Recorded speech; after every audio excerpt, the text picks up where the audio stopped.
And Craig and Stevie are here too. Let's get started then, shall we? Do Manchester United have a chance? Not the title, but top 6, with and without Ten Hag? Mario? I said, no. The way it's going now, I would say it's going to be very, very difficult for them. But you know, during the season, in the winter, I might have to change my answer. But at this moment, I will say that it'd be a tough case for Ten Hag to get his team to the 6th position the way they're playing. Any thoughts? Top 6, with or without him? I mean, they were 8th last year, right?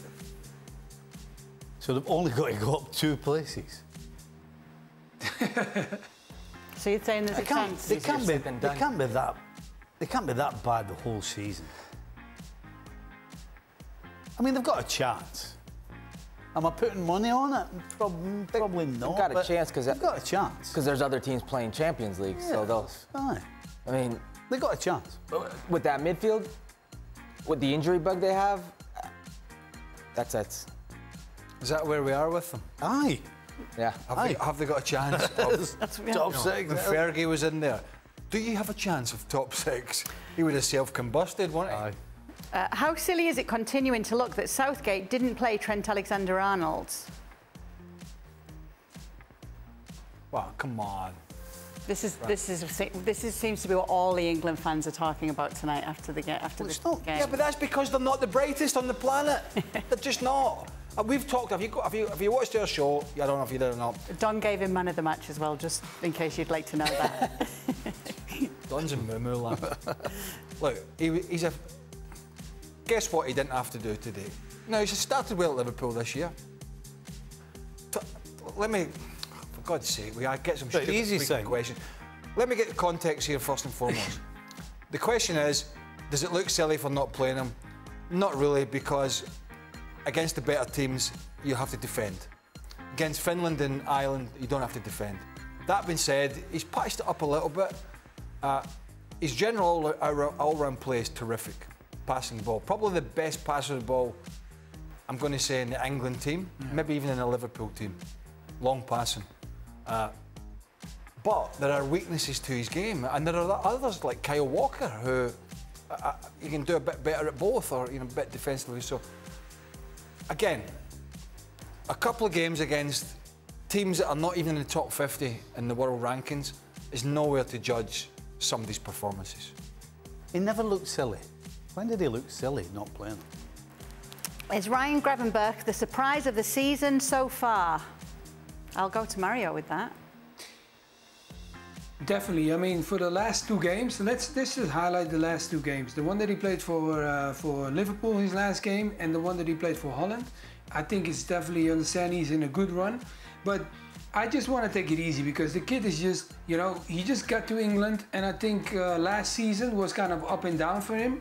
And I think now this is a very, very important season for him. Why? Because now he can answer a lot of things. Because when he went to Bayern, it was up and down at Bayern, and then he gets a chance to go to Liverpool. Now he's with a Dutch coach, and the way the Dutch coach wants to play is the position he plays is the connection between the midfield and the defensive line. That's when he can open up things. Can he do that and keeps on building on that? Yeah, then this is definitely going to be a big surprise for the people in England, and for the Dutch people it's probably a normality. Is it a surprise for you, Stevie? 100%. Okay. I don't know where the ups were last season, Mario's talking about. Said it was ups and downs. Well, you weren't rating him last season. It was just downs. No, because he was not playing all the time, right? That's what I meant. He was going up and down. I mean, Stevie, that he wasn't in and out.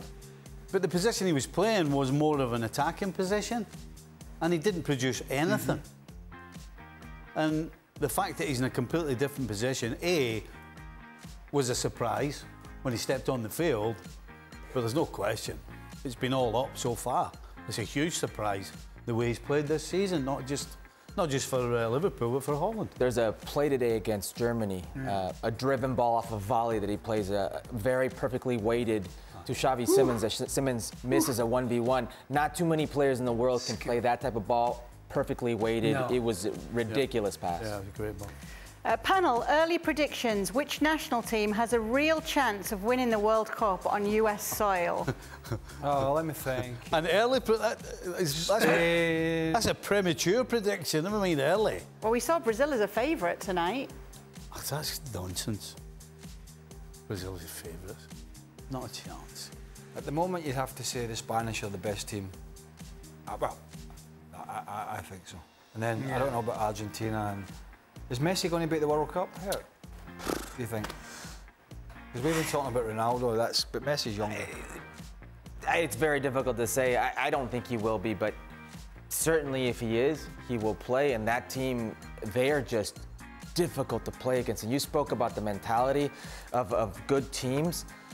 They get to finals. They know how to play tournament football. They're pragmatic. In fact, the two most pragmatic teams in the world have been France and Argentina in the last 10 years, and they're constantly there. So I would not bet against those two teams. I know Spain plays a particularly good brand of football, but these teams, when it comes to tournament football, those are the teams I'm betting on. Not England. OK, I didn't say anything. That will be. But Dan will be back next week, so he might. He's in Madrid. Did you see the photo picture where he said hello today? Yeah, and he's been to some of our old stomping ground. Is he? Irish pub? Irish pub? Well, that was his old stomping ground, but yes, I'm sure he has been to visit the old Irish pubs and the karaoke bar, his favourite one that he took Stevie to. For Mario, who's the most underrated player in Holland's history? No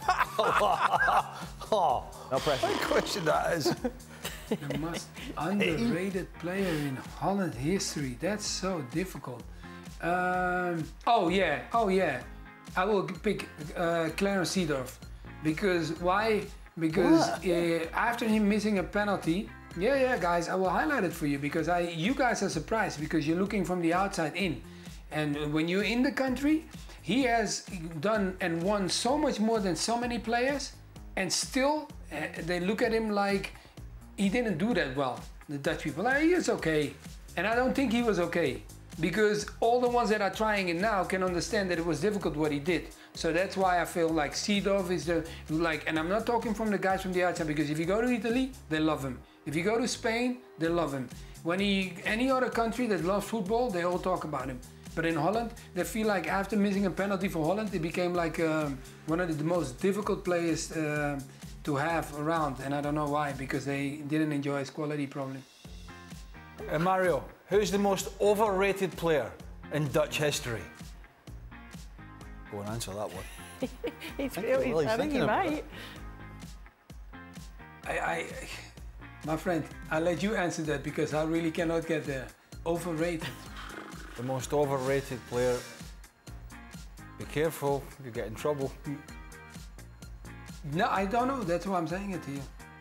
I don't know. It's not even getting in trouble. Right. I'm just thinking like, You got a name? Not really. Overrated? Yeah. Not really. Oh, stupid question then, wasn't it? You cannot, like the one that you know, if you know one, correct, you know one.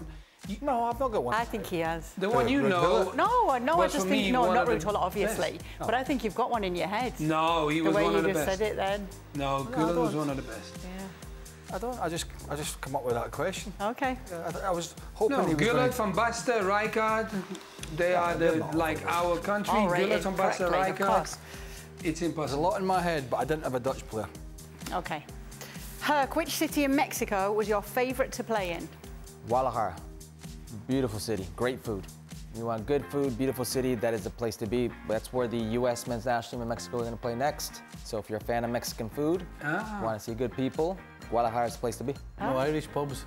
Yeah. Plenty of Irish pubs. Oh, yeah. I know you're talking. Yeah, absolutely. Spent a bit of time in Mexico City. Oh, did you? Yeah, well, not that long. I was getting a work visa a few years ago. I was renewing my visa and I took a little jaunt to Mexico City. I was supposed to go to Cancun, to the visa near Cancun, take the family, you know, company paying for it, and I have to leave the country to get the visa, which is what you do it correctly. Unfortunately, the Cancun office, for some reason, was closed. And my dream of a freebie holiday while getting the visa then became going to Mexico City. Hit or miss, huh? No beaches. Yes. A little bit bigger. Oh, It's all right. beaches, It was okay. yeah. Big place though. Yeah, it's like going to a New York, or you have to enjoy a You beach. don't strike me as a beach guy, let's be honest. I mean, come on.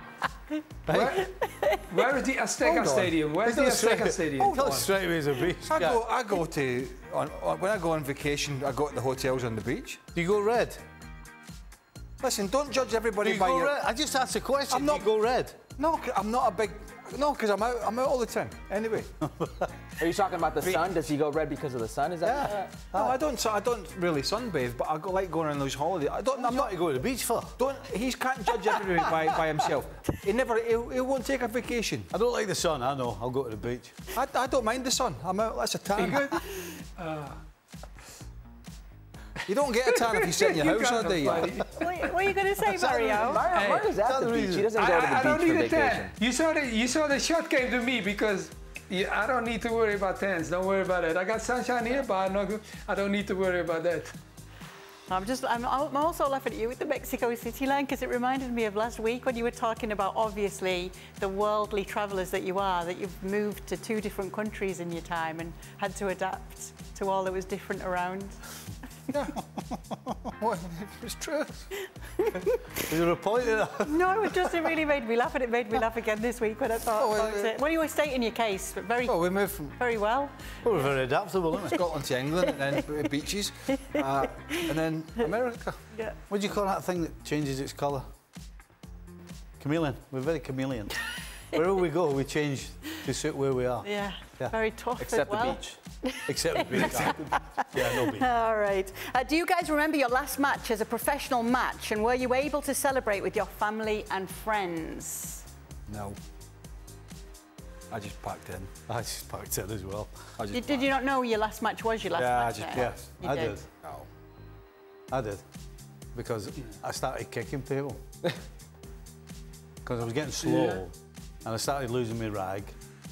And I was playing for the Boston Bulldogs, and we were actually playing in the old baseball stadium in New York, Rochester. Yes, Rhinos. We played Rochester Rhinos, my last game for the Bulldogs. And I halved this guy in 2. And I was on the bus on the way home, and I'm like sitting there going, that was wrong. That was wrong. And I decided there and then, that was me. Okay, so it wasn't like you decided it before or anything? It was very sad. It was very sad. I was leaning against the window looking at the window going, that was just wrong. Yeah. Because the guy had no chance.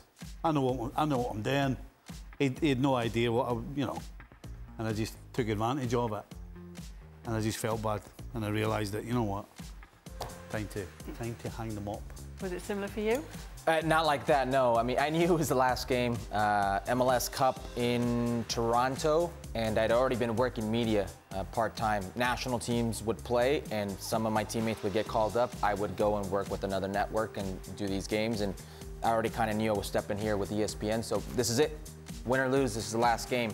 So my wife was there, lots of friends. We ended up winning. It was a good celebration, bittersweet moment, knowing that that's the last moment. That was it. Next thing I know, I'm here with you guys. And then you moved away. And then you came back. And then I came back. And now here he is. Yeah. Now here he is. Craig, Well, last game. I just packed it in. I didn't play the last game because I tell you when I knew it was. Well, I knew it was done. But I went to. I think Stevie knows this. We played on the Saturday, and then the Easter you play on the Monday. Is that right? Yep. Don't know if they still do that in England. So you play Saturday, Monday. Played on the Saturday. I was at Walsall. Career was coming to an end, and my knee was like a balloon. Like a balloon after the Saturday game, bone on bone.